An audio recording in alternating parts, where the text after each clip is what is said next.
Bonjour docteur Landechamps. Bonjour. Merci de nous accorder cet entretien aujourd'hui à Aix au congrès Sauver l'Homme, Soigner la Terre. Merci à vous de m'avoir invité. Avec grand plaisir.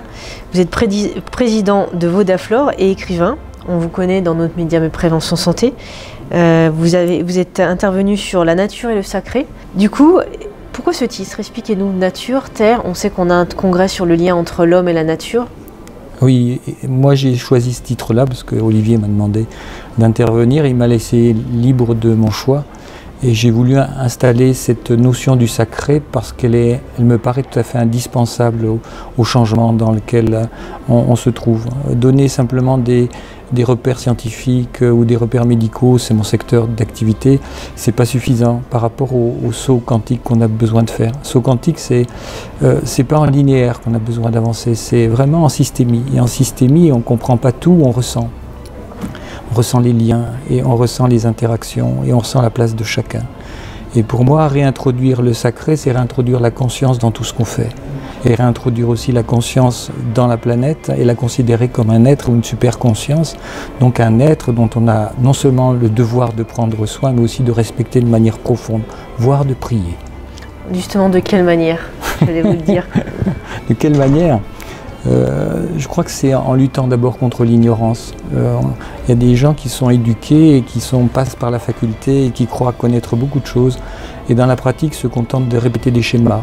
Et des schémas qui les rendent loyaux par rapport à l'exigence administrative, universitaire et puis aussi pharmaceutique, puisque c'est la pharmacie, la grande pharmacie qui contrôle la formation des jeunes médecins. Et dans cette formation, il y a une sorte de désespoir parce qu'il y a un oubli de soi. On demande aux médecins d'oublier qui ils sont, d'oublier leur sensibilité, d'oublier leur âme, et d'oublier en fait le rêve qui les a portés à faire ces études. Ce qui fait qu'il y en a beaucoup qui arrivent à la fin des études en étant désabusés et dépressifs. Tout à l'heure, vous parliez de recherche. Est-ce que vous pouvez nous en parler? Oui, ma recherche actuelle, j'ai fait beaucoup de travail de fond pendant 35 ans pour étudier l'être humain et en même temps essayer de comprendre comment toute information, même minime, subtile, enfin, pouvait modifier ou affecter ou développer un être humain. C'est-à-dire que le corps est capable de reconnaître toutes sortes de choses. La couleur des murs a une influence, les vêtements que vous portez, le sourire que vous avez ou la grimace que vous pouvez faire a une influence à chaque instant, de même qu'éteindre ou allumer une lumière dans une pièce. Ce sont des choses qui paraissent complètement dénuées de sens et qui pourtant ont un effet sur notre eau intérieure et sur notre fonctionnement. Et en testant pendant des années, j'ai pu observer à quel point la moindre des détails avait de l'importance et le fait de se mettre dans une attitude d'écoute et de respect, d'attention, pouvait ouvrir des champs d'investigation dans lesquels moi je suis rentré, en particulier en ce qui concerne l'eau. On est en 2018. Est-ce que vous pensez qu'il y a vraiment une prise de conscience sur l'environnement, la planète, l'écosystème, l'écologie et le lien avec la santé? Il y a sûrement des endroits où c'est déjà fait, où des gens œuvrent dans la nature. Ce n'est pas fait à l'échelle politique. On n'a pas l'impression qu'il y a une conscience écologique dans notre pays. Peut-être dans d'autres endroits ça existe, mais chez nous c'est comme si c'était la dernière roue du carrosse, alors que toute la vie de l'ensemble de la vie biologique dépend en fait de notre eau. On n'a pas encore pris de mesures, ne serait-ce pour rendre clair le problème.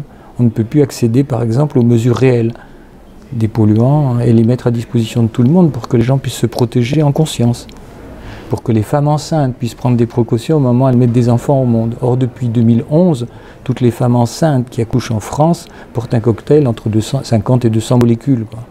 Et ces molécules affectent le système nerveux des enfants, affectent bien sûr la femme qui porte ces enfants, et puis va affecter le développement et l'ouverture d'esprit, la capacité d'apprendre, et on assiste à une épidémie d'autisme, et on ne fait pas le lien entre les problèmes environnementaux, la qualité de l'eau, et cette émergence des autismes et de la stérilité des mâles. Pourtant, il y en a certains qui nous diront, comme le professeur Montagnier, que justement il y a un lien avec l'environnement, avec l'alimentation, et d'autres experts qui diraient que non, pas du tout, il n'y a pas de preuves scientifiques sur ces changements-là. Voilà. On pourra en débattre pendant des heures. Oui. Quelles seraient les décisions politiques qui nous permettraient d'avoir une amélioration de notre quotidien, notre vie, de notre environnement? En gros, qu'est-ce qu'on pourrait espérer qui se passe pour améliorer notre planète, notre condition de vie? Moi, je crois que la première chose, c'est lutter contre le virus le plus toxique qui soit, c'est celui de l'ignorance. C'est celui qui génère les extrémistes, les idées reçues, et puis les croisades, hein, et la guerre entre les gens, entre ceux qui croient et ceux qui croient que c'est pas possible. On est encore sur un débat idéologique sur l'homéopathie. Il y en a encore beaucoup, y compris des professeurs d'université censés être des êtres instruits. Beaucoup dire plus qu'on le croit, qu'il y a un débat extrêmement présent. Ouais. Voilà, donc on retire ce débat de, je dirais, de la conscience éclairée qu'on devrait tous avoir pour s'atteler autour d'une table en disant mais les progrès de la technique nous permettent de comprendre que quand on appuie sur un bouton qui émet une fréquence, on a une chaîne de télé en clair, donc ensuite on appuie sur le bouton, on a une autre chaîne, et que tout ça nous paraît complètement anormal, de même que de faire marcher un ordinateur en tapant sur 3 boutons. Mais on ne réfléchit pas sur le fait que l'impondérable qui est derrière tout ça, les structures qui sont en place, ne font appel qu'à de l'information et à des cristaux liquides, à des structures qui sont bien connues des physiciens ou des électroniciens, mais qui sont absolument imperméables pour la plupart des gens.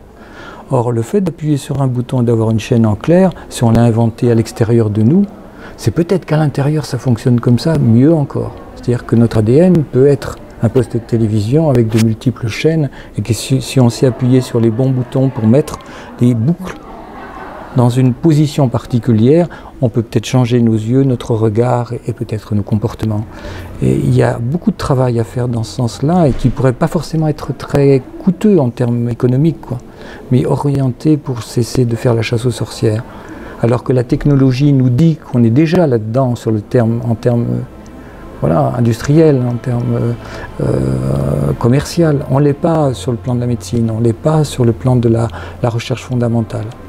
On est toujours en train de traiter les êtres humains comme des objets. Ce serait quoi votre mot de la fin? Mot de la fin, pour changer, je crois que pour changer, il faut qu'on change notre eau. Masaru Emoto disait que l'eau était l'avenir de la planète, et que si on reste avec une eau croupie, déstructurée et pleine de produits chimiques, qu'on se baigne dedans, qu'on baigne nos enfants dedans, on ne changera pas, on ira dans le mur. Guy, merci pour ce temps passé. Merci pour cet accueil.